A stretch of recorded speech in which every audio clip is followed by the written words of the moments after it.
En esta mañana nos alegramos de que podáis uniros con nosotros, aunque sea así de esta manera, porque han vuelto a cerrar Torre Pacheco y los hermanos que vienen a la iglesia son de Torre Pacheco, así que bueno, os digo en esta mañana que os unáis con nosotros en la alabanza, en la palabra, para que podamos gozarnos juntos, aunque sea de esta forma. Así que os deseo que el Señor os bendiga en estos tiempos tan difíciles que estamos viviendo, que nos agarremos al Señor con todas nuestras fuerzas. Y hay un versículo que estuve leyendo los otros días que dice: estad quietos y conoced que yo soy Dios. Así que tenemos que estar en la quietud, en la oración. Cuando oremos al Señor, no le pidamos tanto y tantas cosas, sino que estemos quietos para poder escuchar su voz, para poder oír lo que Él dice a nuestra vida en ese mismo momento.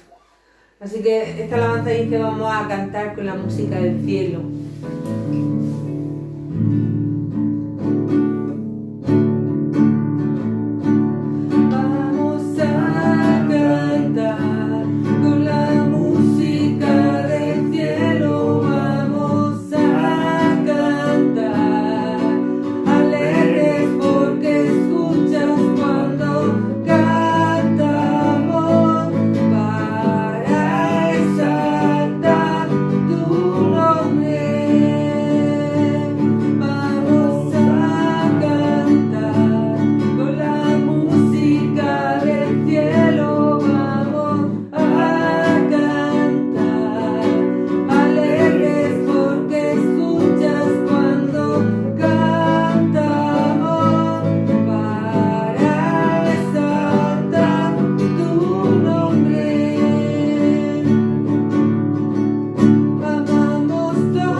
Que podamos exaltarte, Señor, que podamos decirte, Señor, cuánto te amamos, cuánto te necesitamos, Señor.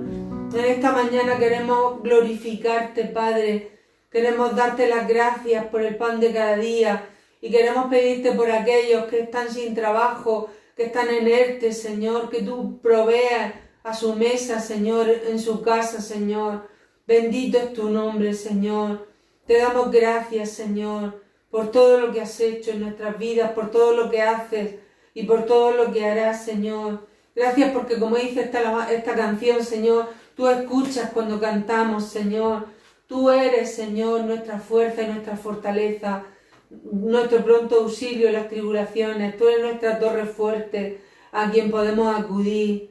Y te damos gracias porque tú estás sentado en tu trono y tú gobiernas con autoridad y con poder, Señor. Bendice cada vida y cada corazón que pueda escuchar en esta mañana. Bendice, Señor, especialmente a mis tíos, a mi tía y a mis primos, Señor. Bendice sus vidas, Señor. En el nombre de Jesús. Amén.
Aleluya, Señor, bendito eres. Bendito eres. Damos honor a ti en esta mañana, al Creador del universo, al Todopoderoso, al gran yo soy, al Rey de Reyes y Señor de los Señores, al que está sentado en el trono y al Cordero. Te alabamos, Señor. Tú no eres una religión, Señor. Tenemos una relación contigo, Señor, personal y única. Gracias, Señor.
Rey de Reyes, Señor de Señores.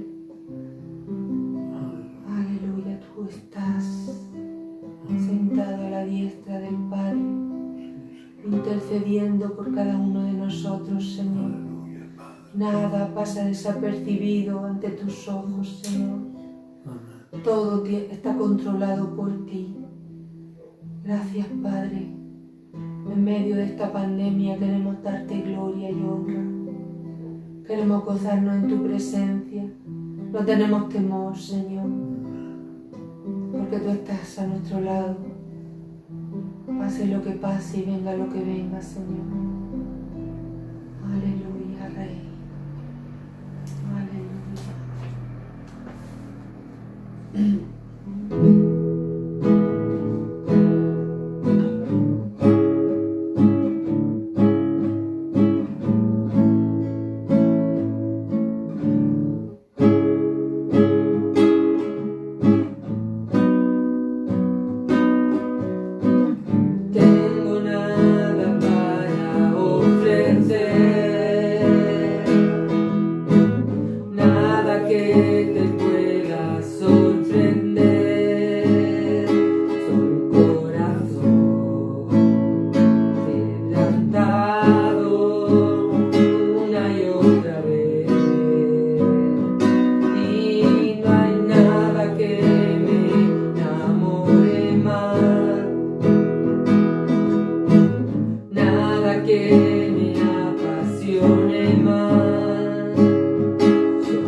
Presencia, Señor, es preciosa, tu dulce presencia.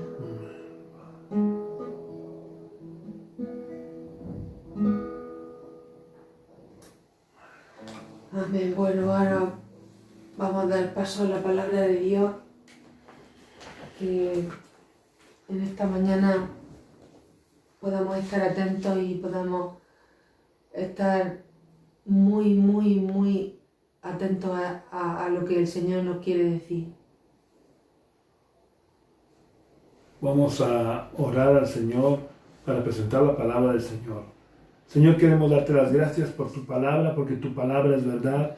Gracias, Señor, porque tú nos guías, tú nos conduces, tú alumbras los ojos de nuestro entendimiento a través de tu palabra. Pero yo te pido también que tu Espíritu pueda vivificar tu palabra en nuestros corazones, para que esa palabra pueda traer fruto al 100%, Señor. Yo te pido que en este día, Señor, tu palabra pueda realizar la obra para la cual tú la envías, y que tú puedas hablarnos a cada uno de nosotros, Señor. Gracias, Señor, por todo. En el nombre de Jesús. Amén. En este tiempo que estamos viviendo tan difíciles, quizás podría surgirnos la tentación de hacernos la pregunta ¿de verdad podemos confiar en Dios? Si pudierais hacerme esta pregunta, yo respondería a esta pregunta con otra pregunta. ¿Conoces de verdad a Dios? Porque es muy difícil confiar en aquel en quien no conocemos. A mí, si alguien que no conozco me pide, por ejemplo, dinero prestado, probablemente le diga que no se lo puedo prestar. Ahora, si quien me lo pide es una persona que conozco bien, que es de toda mi confianza, si tengo ese dinero que me pide que se lo preste, probablemente se lo prestaría. Porque la confianza se basa sobre todo en el conocimiento. Por eso, si te preguntas, ¿puedo confiar en Dios de verdad en este tiempo que estamos viviendo? Dios te preguntaría, ¿realmente me conoces? Porque si conocemos a Dios, no nos plantearíamos la pregunta de si podemos confiar en Dios, porque confiaríamos en Él ciegamente. Aunque tuviéramos que pasar por los desiertos más terribles de nuestra vida, o aunque tuviéramos que pasar por el fuego de la prueba, y aunque tuviéramos que atravesar los ríos más caudalosos y de aguas más vivas, seguiríamos confiando en Dios si lo conociéramos de verdad. Porque conociendo a Dios, cualquier obstáculo que se ponga delante de nosotros no nos impedirá avanzar. Porque tendremos puestos nuestros ojos en el Señor, que está muy por encima de cualquier montaña que se haya podido levantar. Pero si no conocemos realmente a Dios, pues cualquier montaña pequeña que se levante nos parecerá una montaña infranqueable. A lo largo de nuestra vida, si hemos tenido una vida tranquila, sin grandes problemas ni grandes dificultades, es probable que no conozcamos realmente a Dios. Porque a Dios lo conocemos en la intimidad, sobre todo cuando hemos tenido que pasar por las pruebas. Job, que era una persona fiel a Dios, era tan fiel a Dios que el propio Dios dio testimonio de él, diciéndole a Satanás: has visto a mi siervo Job, que no hay otro como él en toda la tierra. Sin embargo, solo fue a partir de que él pasó por toda la prueba y que Dios se pudo revelar de una manera más real y vívida a su vida, que él confiesa: de oídas te había oído, mas ahora mis ojos te ven. Y es frecuente que conozcamos a Dios de una manera superficial. Y si conocemos a Dios de una manera superficial, no podemos confiar verdaderamente en Dios. Y es en los momentos como los que estamos viviendo en este tiempo, en el que todo parece estar en contra, que realmente podemos darnos cuenta si confiamos en Dios o no. Y si no confiamos en Dios, es que realmente no hemos conocido a Dios como deberíamos de conocer. Cuando creemos conocer a Dios y creemos que confiamos en Dios, pero realmente no lo conocemos de verdad. Ante situaciones y dificultades, ante las pruebas, resulta difícil confiar plenamente en Dios. Por lo que es posible que tengamos que pasar por cuadros de ansiedad e incluso de depresión. Porque cuando tratamos de enfrentar las dificultades, los problemas con nuestras propias fuerzas, aplicando nuestra propia estrategia, nuestra propia sabiduría, probablemente fracasemos en el intento de superar las pruebas. Y eso puede hacernos caer en ansiedad o depresión. Por eso quiero hoy empezar leyendo un versículo que espero de verdad que nos ayude a confiar de verdad en Dios, en cualquier circunstancia por las que tengamos que pasar a lo largo de toda nuestra vida. El versículo al que me refiero se encuentra en el primer libro de Samuel, capítulo 15 y versículo 29. El primer libro de Samuel, capítulo 15 y versículo 29 dice: además, el que es la gloria de Israel no mentirá ni se arrepentirá, porque no es hombre para que se arrepienta. Este versículo, que puede pasar desapercibido en el contexto en el cual está dicho, porque el contexto es la sentencia de Dios contra el primer rey de Israel por su desobediencia y rebeldía. Esta verdad se repite pocas veces en la Biblia.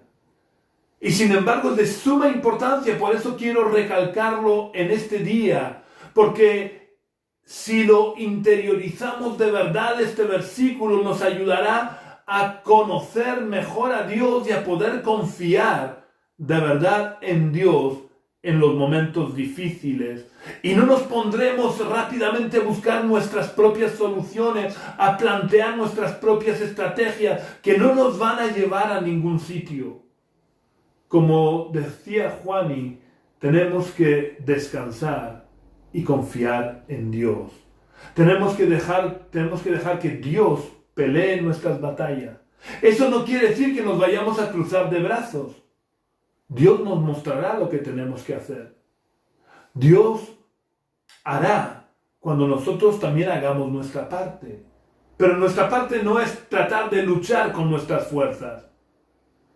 Israel, cuando tuvo que conquistar la tierra prometida, tuvo que coger las armas y tuvo que ir al frente de batalla. Pero cada vez que peleaba según la estrategia de Josué, fracasaban y eran derrotados. Pero cuando peleaban, por muy absurda que fuera la estrategia de Dios, cuando peleaban conforme a la estrategia de Dios, vencían. Y vencían de una manera abrumadora. Y todo lo que está escrito en el Antiguo Testamento está escrito para que nos sirva de ejemplo a nosotros en nuestros días. Por eso debemos de aprender a confiar en Dios. Y este versículo espero que nos ayude a confiar en Dios por dos verdades, dos principios fundamentales que podemos entresacar de estas palabras. La primera verdad que debe de servirnos de base para nuestra confianza en Dios es que Dios no miente. ¿Quién puede confiar en alguien que miente? La mentira es tan dañina porque destruye la confianza. Yo puedo confiar en aquellos que yo sé que no me van a mentir en ninguna circunstancia, aunque lo que me tengan que decir pueda hacerme daño. Pero si me mienten una sola vez, mirad la gravedad de la mentira, porque cuando alguien miente una sola vez, ya después cuando dice algo, siempre queda la duda. ¿Estará mintiendo otra vez o estará diciendo la verdad? La mentira es una de las armas más destructoras que Satanás utiliza. porque destruye las relaciones humanas.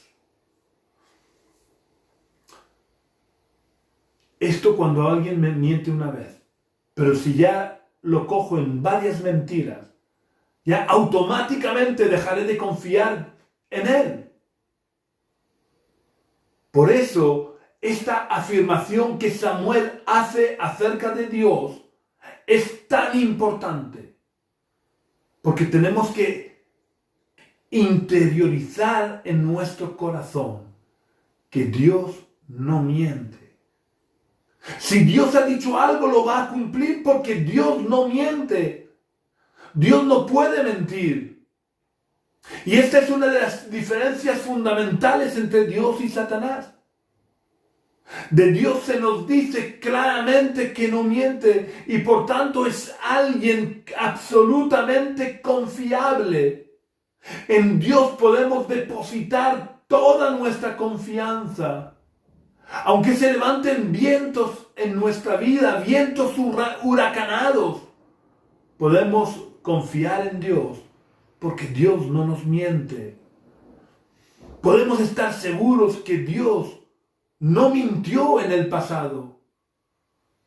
Sus promesas de salvación se cumplieron al pie de la letra. Por lo que podemos estar seguros que hoy en el presente Dios va a seguir sin mentirnos. Pero además puedo confiar que todas las promesas que Dios ha dado se van a cumplir, porque no miente. Sin embargo, no podemos decir lo mismo de Satanás. Satanás es un ser que en él no se puede confiar. Vamos a ver lo que dijo Jesús acerca de Satanás. En Juan capítulo 8 y versículo 44, vamos a ver lo que Jesús dijo para que no nos dejemos engañar como se dejó engañar Eva. En este versículo Jesús dice: vosotros sois de vuestro padre el diablo. Eso se lo está diciendo a los fariseos. Vosotros sois de vuestro padre el diablo, y los deseos de vuestro padre queréis hacer. Él ha sido homicida desde el principio y no ha permanecido en la verdad, porque no hay verdad en él. Cuando habla mentira, de suyo habla, pues es mentiroso y padre de mentira. Por eso no podemos confiar en adivinos, no podemos confiar en hechiceros, no podemos confiar en brujos, porque todos ellos están sirviendo al padre de la mentira y van a decirte lo que tú quieres oír para poder manipularte y, si es posible, sacarte el dinero. Pero todo lo que tiene que ver con el principado de las tinieblas está movido, motivado, controlado por la mentira. No puedes confiar en Satanás.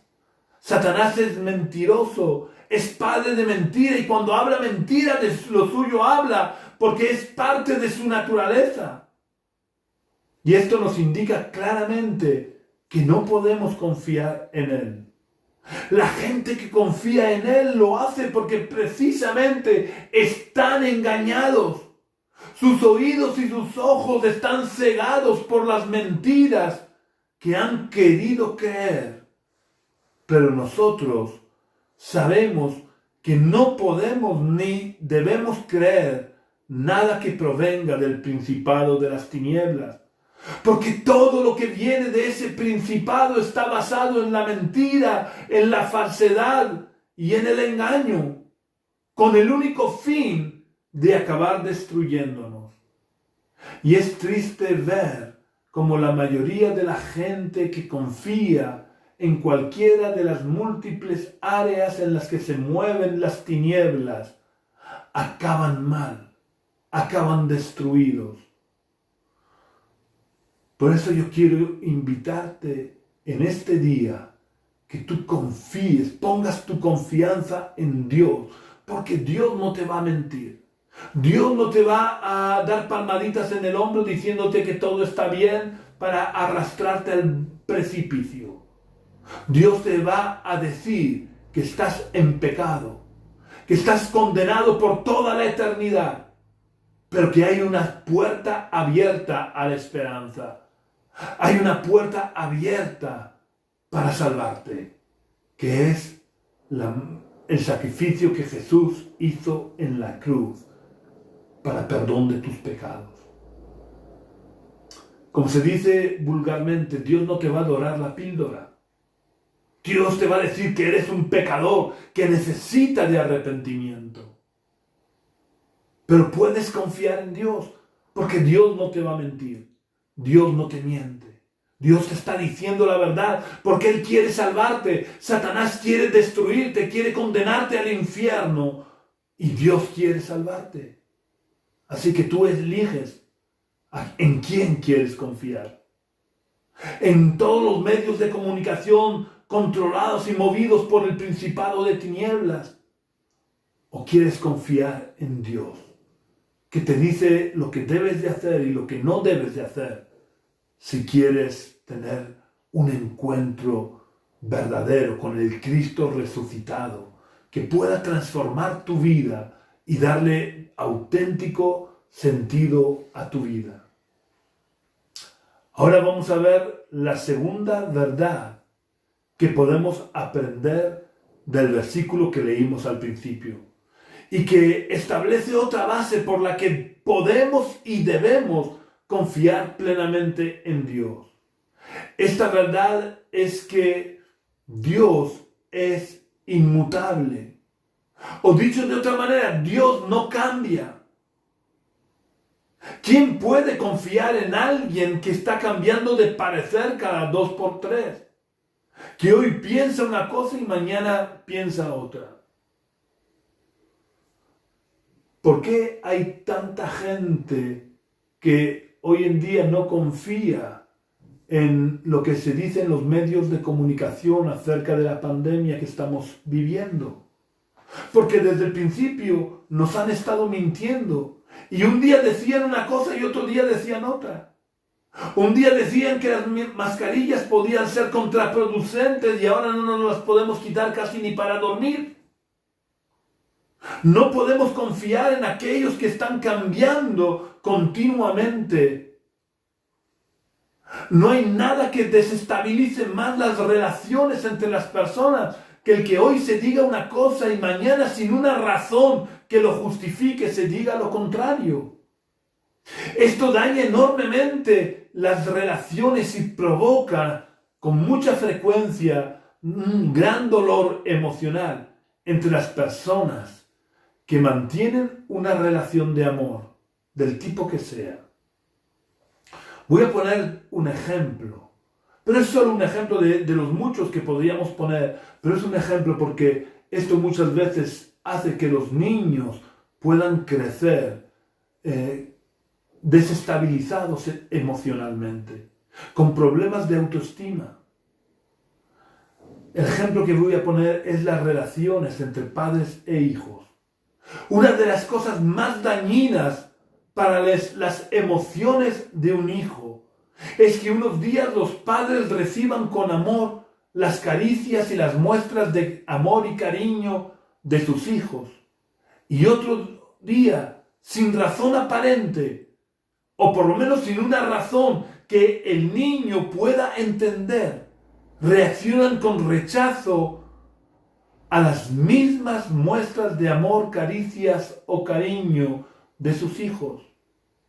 Estas reacciones inestables de los padres van minando poco a poco las emociones y los sentimientos de los hijos, provocando graves heridas emocionales y traumas que luego son difíciles de gestionar por el niño cuando ha crecido.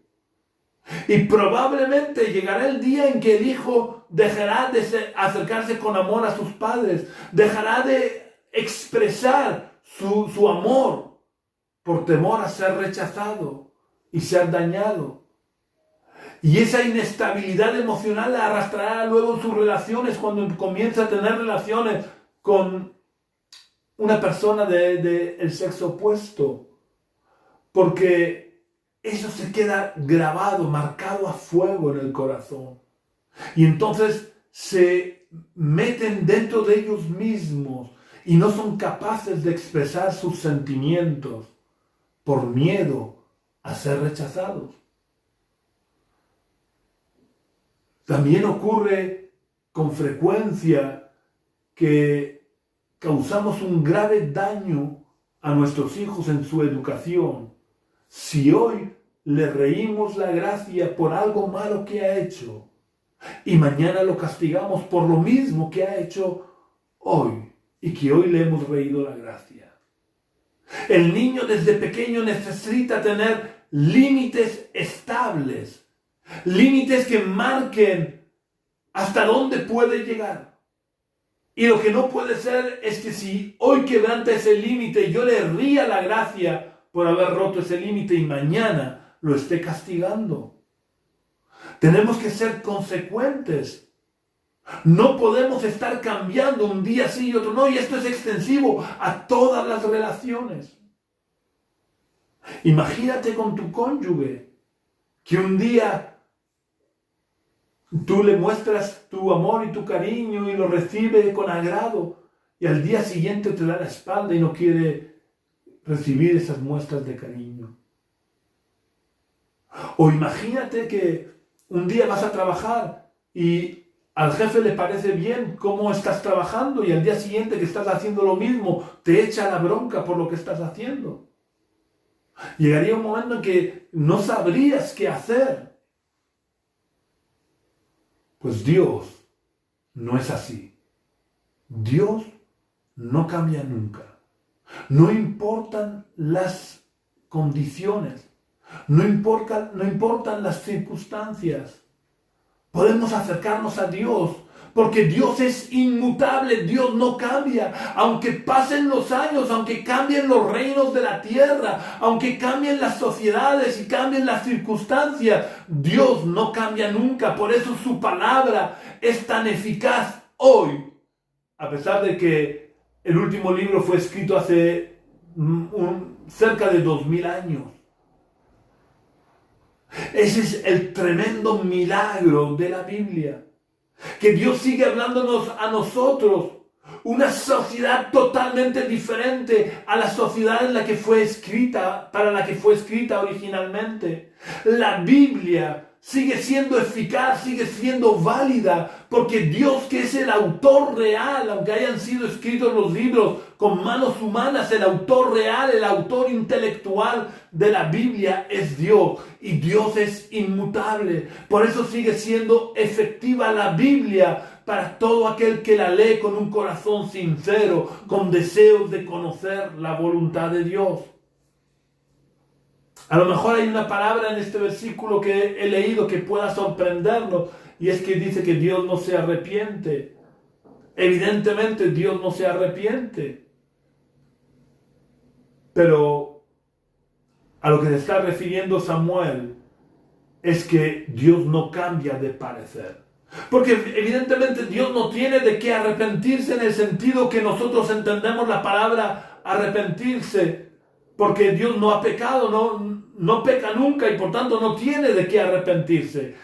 La palabra arrepentirse hace alusión al hecho de que Dios no cambia de parecer. Para lo que Dios fue pecado en el pasado, es pecado hoy y seguirá siendo pecado para siempre. Eso nos da una tremenda seguridad de que sabemos o podemos saber a través de las Escrituras qué es lo que podemos hacer y qué es lo que no debemos de hacer si queremos agradar a Dios. Porque Dios no cambia, Dios no dice una cosa en el pasado y otra en el presente y otra diferente en el futuro. Dios dijo lo que era pecado, mantiene hoy en día lo que es pecado y para Él seguirá siendo pecado hasta el final de los tiempos. Esto es fundamental que lo entendamos para que podamos acercarnos a Dios de forma correcta. Tú imagínate que lo que para Dios fue pecado en el pasado, hoy no lo sea. En la sociedad futura, las personas que lean la Biblia dirán, bueno, ¿y cómo sabemos si hoy en día esto es pecado? Si hasta el año 2000 hasta el año 1000 era pecado, pero del 1000 al 2000 dejó de ser pecado. ¿Y ahora qué? Si Dios cambiara de parecer, si Dios cambiara los conceptos de lo que es pecado y lo que no es pecado, nos sumiría en una tremenda y una profunda confusión. Pero no te equivoques, en la Biblia no hay confusión. En la Biblia todo sigue siendo válido. Por eso Jesús dijo que el cielo y la tierra pasarán, pero mi palabra no pasará. La palabra de Dios permanece para siempre. Y, insisto, esto debemos de entenderlo, debemos de asumirlo, porque de esta manera podremos acercarnos a Dios confiadamente. Además, tenemos la seguridad de que Dios no nos va a rechazar, porque Él ha establecido en su palabra cómo podemos acercarnos a Él. Y como su palabra permanece para siempre, como no cambia, ni Él ni su palabra cambian, entonces sabemos cómo podemos acercarnos a Dios. Y si nos acercamos conforme a la voluntad de Dios, Dios no nos va a rechazar nunca. Ni nos va a hacer daño Dios con un cambio brusco de actitud.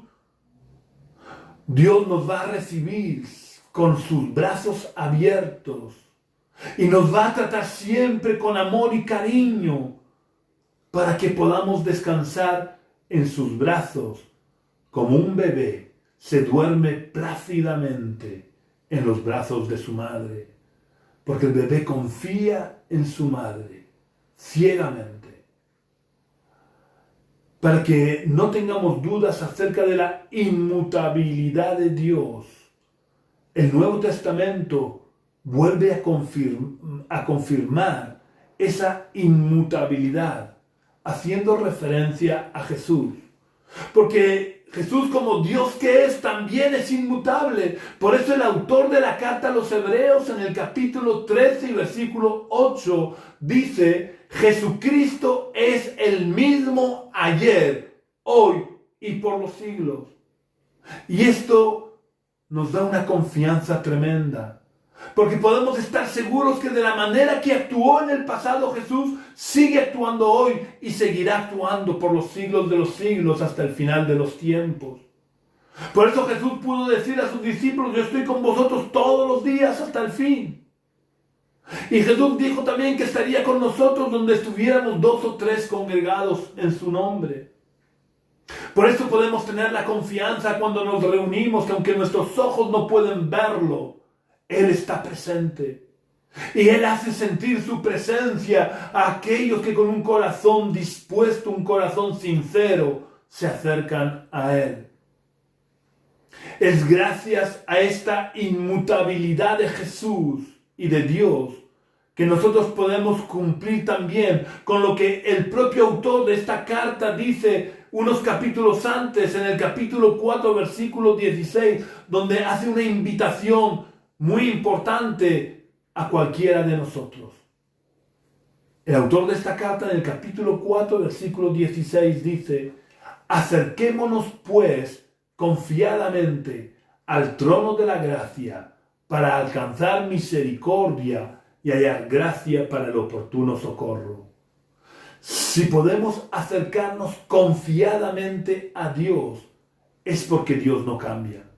Porque siempre que nos acerquemos a Él, lo vamos a encontrar sentado en el trono de la gracia y no en el trono de la ley o de la justicia. Porque si su trono fuera solo el de la ley o la justicia, no podríamos acercarnos a Él confiadamente, puesto que de su trono solo podría salir sentencias condenatorias, porque por la ley sabemos que estamos condenados. Y es por gracia que sabemos que podemos ser salvos. Y sabemos que si Él estuviera sentado en el trono de la justicia y de la ley, estaríamos condenados, porque todos hemos pecado. Si somos sinceros, todos en mayor o menor medida somos pecadores. Y por tanto solo podríamos esperar de Dios una sentencia condenatoria. Pero como Él está sentado sobre el trono de la gracia, nos podemos acercar a Él confiadamente, porque de su trono emana la gracia que tiene misericordia, perdona y olvida nuestros pecados. Si nos presentamos delante de Él en base o poniendo nuestra confianza en el sacrificio que Cristo hizo en la cruz por nuestros pecados. Imaginaros que Dios no fuera inmutable y que nunca pudiéramos saber si lo íbamos a encontrar sentado en el trono de la gracia o sentado en el trono de la justicia o sentado en el trono de la ley. No podríamos acercarnos a Dios confiadamente, porque no tendríamos forma de saber si nos íbamos a encontrar un Dios lleno de amor y misericordia y gracia, o si por el contrario nos íbamos a encontrar un Dios severo, implacablemente justo, emitiendo sentencias condenatorias. Podemos confiar en Dios porque Dios es inmutable. Dios no cambia. Y cuando Dios establece un principio o una ley, automáticamente ese principio o esa ley pasa a ser eterna. Por eso la ley de la paga del pecado es muerte, que podemos encontrar en Romanos 6:23, es permanente y nadie puede escapar de ella. Y la negación de la realidad no cambia la realidad. Por esta ley, la humanidad está condenada al infierno. Pero Dios estableció otro principio, que es el principio de la identificación, que ahora explicaré qué es. Pero por esta ley de la identificación, que también es permanente, nos permite ser salvos. Por eso el versículo al que he hecho alusión de Romanos 6:23 no termina diciendo que la paga del pecado es muerte, sino que le permite a Dios acabar el versículo abriendo la puerta a la esperanza, la puerta a la salvación, diciendo: mas la dádiva o el regalo de Dios es vida eterna en Cristo Jesús, Señor nuestro. El principio de la identificación que he citado antes significa que alguien que no ha cometido pecado puede pagar el precio del pecado de la persona que lo ha cometido, si hay una identificación entre el que ha cometido pecado y el que va a pagar el precio de ese pecado. Dios ya dejó entrever este principio de identificación a través de todo el sistema de sacrificios de animales en el Antiguo Testamento. Vamos a ver un ejemplo solamente en Levíticos capítulo 4, versículos 3 y 4, donde dice: si el que peca es el sacerdote ungido, haciendo así culpable al pueblo, ofrecerá a Jehová por el pecado que ha cometido un becerro sin defecto como expiación. Llevará el becerro a la puerta del tabernáculo de reunión delante de Jehová, pondrá su mano sobre la cabeza del becerro y lo degollará delante de Jehová. Al poner la mano el pecador sobre la cabeza del becerro que era inocente y degollarlo, el pecado era perdonado porque era cargado sobre el animal y el animal pagaba el precio del pecado, que es la muerte. Por este principio de identificación, el pecado era traspasado del pecador al animal inocente. Esto, además de ser un cumplimiento del principio de identificación, también era un anuncio profético de lo que siglos después Cristo haría por nosotros. Por este principio de identificación nos podemos identificar con Cristo en la cruz. Y de esta manera somos salvos, porque nuestros pecados son traspasados a Cristo, quien con su vida pagó el precio de nuestros pecados. Volviendo al tema de la confianza en Dios, nuestra confianza puede ser total ya que Él no miente y no cambia. Por tanto, sus promesas son fieles y verdaderas y se cumplen siempre, aunque a veces no entendamos la forma en que se cumplen. Pero las promesas de Dios se cumplen siempre, porque Dios ni puede mentir ni va a cambiar. Así que sus promesas son permanentes, para siempre. Nos podemos acercar a Dios con total y absoluta confianza, precisamente porque Dios no miente. Así que si quieres comenzar una nueva vida de confianza en Dios,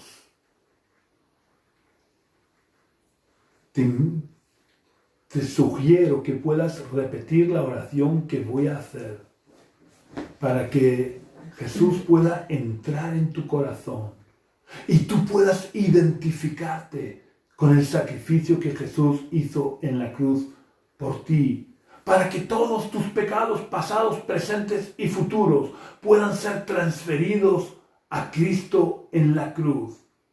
Y la justicia y la santidad de Cristo puedan ser transferidas a tu vida, de tal manera que Dios ya no te vea como un pecador, sino como una persona limpia por la sangre de Jesucristo, y puedas obtener el perdón de tus pecados y entrar en la vida eterna. Si quieres experimentar esa identificación con Cristo, repite la oración que voy a hacer. Señor, quiero darte las gracias porque tú eres confiable. Gracias porque no mientes. Gracias porque no cambias. Gracias porque tú me has abierto los ojos del entendimiento para que te conociera. Yo te pido perdón por haber pecado. Te pido perdón por haber vivido de espaldas a tu voluntad. Te pido, Señor, que tú entres en mi corazón para que yo pueda identificarme contigo, Señor, y tú puedas pagar el precio de mis pecados. Te pido, Señor, que tú tomes el control de mi vida y me enseñes y me ayudes a vivir conforme a tus principios, conforme a tu palabra, Señor. Ayúdame a conocerte cada día mejor para que pueda confiar cada día más en ti. En el nombre de Jesús. Amén. Si has hecho esta oración, bienvenido a la familia de la fe, bienvenido a la familia que ha experimentado la identificación con la muerte y resurrección de Jesucristo. Y si no has querido hacer la oración, no pasa nada, estás a tiempo mientras estés vivo, aunque nadie sabemos cuánto tiempo vamos a estar vivos, pero mientras estés vivo estás a tiempo de hacer esta oración o cualquier otra que salga de lo profundo de tu corazón, invitando a Jesús a entrar en tu corazón. Que Dios os bendiga. Hasta la semana que viene, si Dios quiere.